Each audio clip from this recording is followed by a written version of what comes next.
Nesta parte da história, fica registrado como Davi decide realizar um censo com o propósito de conhecer as condições de seu exército. Essa decisão não agrada a Joabe, o seu general, e pior ainda, não agrada ao próprio Deus. Então o Senhor enviou o profeta Gade para que mostrasse a Davi as graves consequências de sua decisão.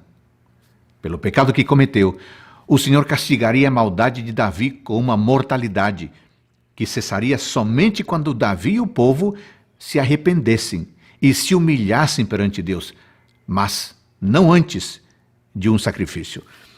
A primeira parte do capítulo 21 começa mencionando que Satanás incitou Davi para realizar um censo. Essa ordem desagradou a Joabe, que, nada contente com isso, afirmou que isso seria uma ofensa a Deus. Mas a ordem do rei foi mais forte e recensearam o povo, contabilizando mais de 1 milhão de soldados. O problema é que Davi, ao contar a nação, seria tentado a confiar em seu grande exército e não em seu grande Deus. O que aconteceu? Por causa disso, diz o verso 7, que Deus puniu a Israel. Talvez Davi não tenha sido o único que pensou ser autossuficiente. Provavelmente o povo também começou a confiar mais em seu poder militar. Isso Deus castigaria. Mas, sim, ele deveria antes advertir por meio de Gade, e assim deixou Davi escolher o castigo que preferisse. Então Davi percebeu o terrível pecado que havia cometido e decidiu ficar nas mãos do Deus vivo. Assim a destruição seria por meio de um anjo que transportasse uma praga mortal. Quando Davi e os anciãos do povo viram o anjo do Senhor, se prostraram e clamaram que não fizesse mais mal. Verso 17. Davi mostrou arrependimento e Deus aceitou e ordenou que oferecesse um sacrifício na eira de Ornã. Ornã vendeu seu campo e animais com boa disposição a Davi, pois o pecado de Davi havia custado caro a Israel e ainda custaria muito mais.